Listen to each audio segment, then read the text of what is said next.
Ladies and gentlemen, I've just been handed a message that came in from Grover's Mill by telephone. Just one moment, please. At least 40 people, including 6 state troopers, lie dead in a field east of the village of Grover's Mill, their bodies burned and distorted beyond all possible recognition. The next voice you hear will be that of Brigadier General Montgomery Smith, commander of the state militia at Trenton, New Jersey.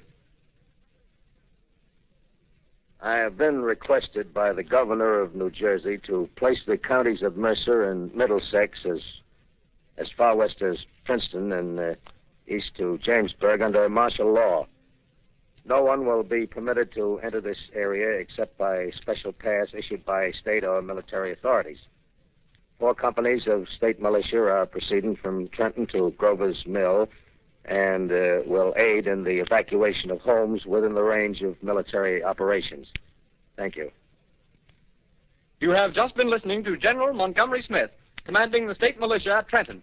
In the meantime, further details of the catastrophe at Grover's Mill are coming in. The strange creatures, after unleashing their deadly assault, crawled back in their pit and made no attempt to prevent the efforts of the firemen to recover the bodies and extinguish the fire. The combined fire departments of Mercer County are fighting the flames which menace the entire countryside. We have been unable to establish any contact with our mobile unit at Grover's Mill, but we hope to be able to return you there at the earliest possible moment. In the meantime, we take you to... Just one moment, please. Ladies and gentlemen, I have just been informed that we have finally established communication with an eyewitness of the tragedy. Professor Pearson has been located at a farmhouse near Grover's Mill, where he has established an emergency observation post. As a scientist, he will give you his explanation of the calamity. The next voice you hear will be that of Professor Pearson, brought to you by direct wire. Professor Pearson. Of the creatures in the rocket cylinder at Grover's Mill, I can give you no authoritative information either as to their nature, their origin, or their purposes here on Earth. Of their destructive instrument, I might venture some conjectural explanation. For want of a better term, I shall refer to the mysterious weapon as a heat ray. It's all too evident that these creatures have scientific knowledge far in advance of our own. It's my guess that in some way they are able to generate an intense heat in a chamber of practically absolute non-conductivity.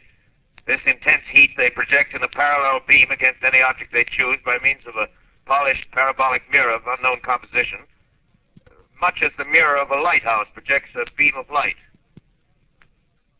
That is my conjecture of the origin of the heat ray. Thank you, Professor Pearson. Ladies and gentlemen, here is a bulletin from Trenton. It is a brief statement informing us that the charred body of Carl Phillips has been identified in a Trenton hospital.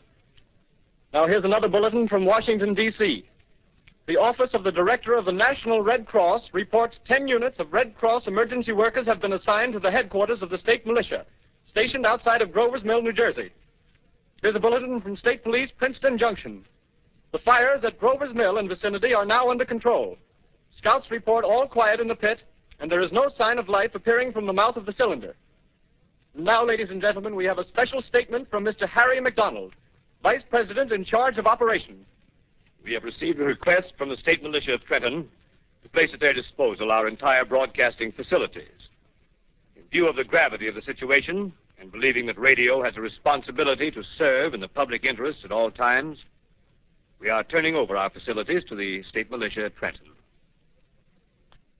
We take you now to the field headquarters of the state militia near Grover's Mill, New Jersey. This is Captain Lansing of the Signal Corps, attached to the state militia, now engaged in military operations in the vicinity of Grover's Mill. Situation arising from the reported presence of certain individuals of unidentified nature is now under complete control. The cylindrical object, which lies in a pit directly below our position, surrounded on all sides by 8 battalions of infantry, without heavy field pieces, but adequately armed with rifles and machine guns. All cause for alarm, if such cause ever existed, is now entirely unjustified. The things, whatever they are, do not even venture to poke their heads above the pit. I can see their hiding place plainly in the glare of the searchlights here. With all their reported resources, these creatures can scarcely stand up against heavy machine gun fire. Anyway, it's an interesting outing for the troops. I can make out their khaki uniforms, crossing back and forth in front of the lights. Looks almost like a real war. There appears to be some slight smoke in the woods bordering the Millstone River. Probably fire started by campers. Well, we ought to see some action soon. One of the companies is deploying on the left flank. A quick thrust and it'll all be over. Oh, wait a minute. I see something on top of the cylinder. No, it's nothing but a shadow. Now the troops are on the edge of the Wilmot Farm. 7,000 armed men closing in on an old metal tube. A tub, rather. Well, wait, that wasn't a shadow. It's something moving. Solid metal, kind of a shield-like affair rising up out of the cylinder. It's going higher and higher. But it's standing on legs, actually rearing up on a sort of metal framework. Now it's reaching above the trees and the searchlights are on it. Hold on.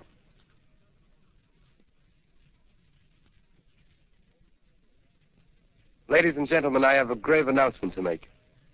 Incredible as it may seem, both the observations of science and the evidence of our eyes lead to the inescapable assumption that those strange beings who landed in the Jersey farmlands tonight are the vanguard of an invading army from the planet Mars. The battle which took place tonight at Grover Mills has ended in one of the most startling defeats ever suffered by an army in modern times. 7,000 men armed with rifles and machine guns pitted against a single fighting machine of the invaders from Mars. 120 known survivors. The rest strewn over the battle area from Grover's Mill to Plainsboro, crushed and trampled to death under the metal feet of the monster, or burned to cinders by its heat ray. The monster is now in control of the middle section of New Jersey and has effectively cut the state through its center. Communication lines are down from Pennsylvania to the Atlantic Ocean. Railroad tracks are torn and service from New York to Philadelphia discontinued, except routing some of the trains through Allerton and Phoenixville. Highways to the north, south, and west are clogged with frantic human traffic. Police and army reserves are unable to control the mad flight. By morning, the fugitives will have swelled Philadelphia, Camden, and Trenton. It is estimated to twice their normal population. Martial law prevails throughout New Jersey and eastern Pennsylvania. At this time, we take you to Washington for a special broadcast on the national emergency. The Secretary of the Interior. Citizens of the nation, I shall not try to conceal the gravity of the situation that confronts the country, nor the concern of your government in protecting the lives and property of its people. However, I wish to impress upon you, private citizens and public officials, all of you, the urgent need of calm and resourceful action. Fortunately, this formidable enemy is still confined to a comparatively small area, and we may place our faith in the military forces to keep them there. In the meantime, placing our faith in God, we must continue the performance of our duties, each and every one of us, so that we may confront this destructive adversary with a nation united, courageous, and consecrated to the preservation of human supremacy on this earth.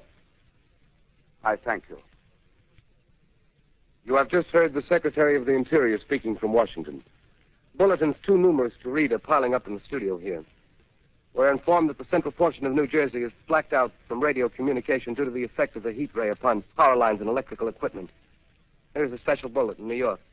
Cables have been received from English, French, and German scientific bodies offering assistance.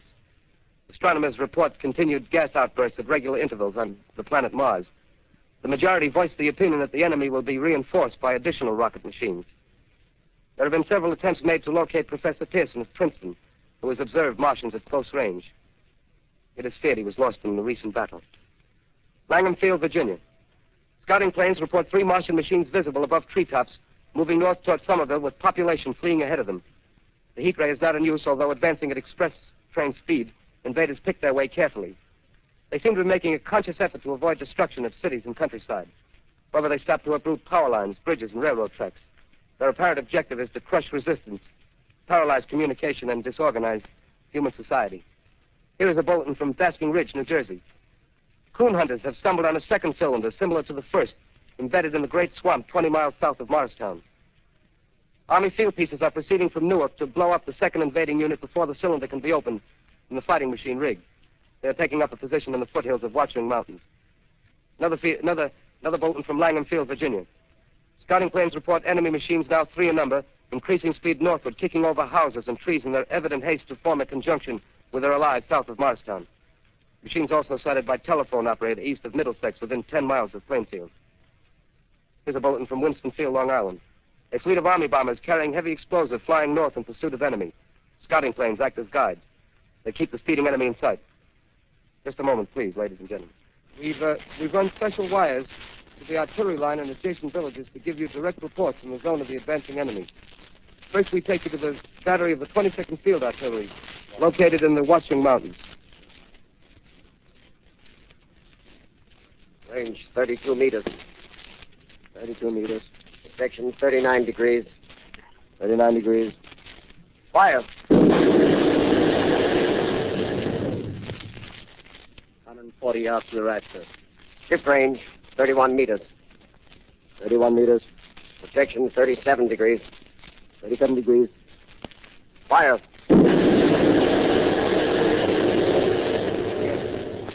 Hit, sir. Got the tripod of one of them. They're stopped. The others are trying to repair it. Quick, get the range. Shift 30 meters. 30 meters. Protection 27 degrees. 27 degrees. Fire. Can't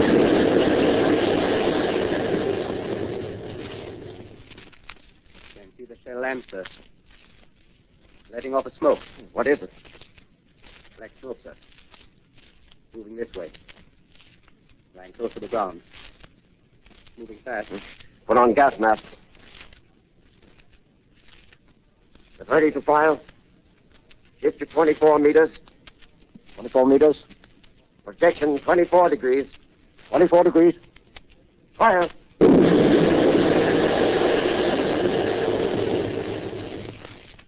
They can't see, sir.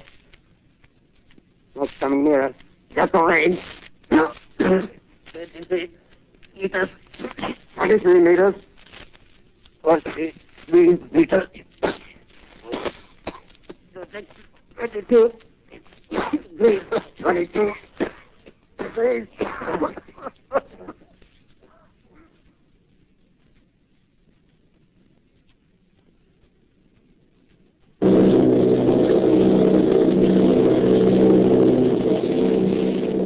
Army bombing plane B-843 off Bayonne, New Jersey. Lieutenant Vogt, commanding 8 bombers, reporting to Commander Fairfax, Langham Field. This is Vogt reporting to Commander Fairfax, Langham Field. Enemy tripod machines now in sight. Reinforced by 3 machines from the Morristown cylinder. 6 altogether. 1 machine partially crippled.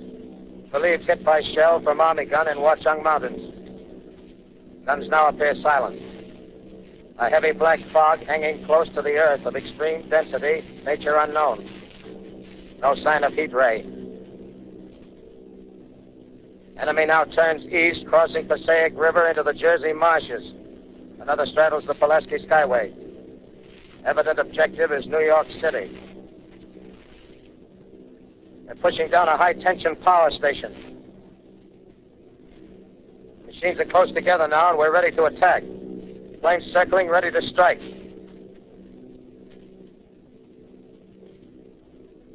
1,000 yards, and we'll be over the first.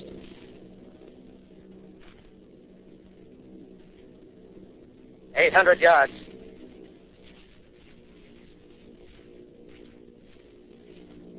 600.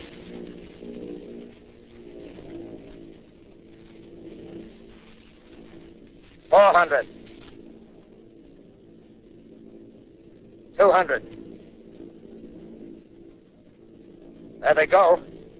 The giant arm raised. Green flash. They're spraying us with flame. 2,000 feet. Engines are giving out. No chance to release bombs. Only one thing left. Drop on them, plane and all. We're diving on the first one. Now the engine's gone. 8.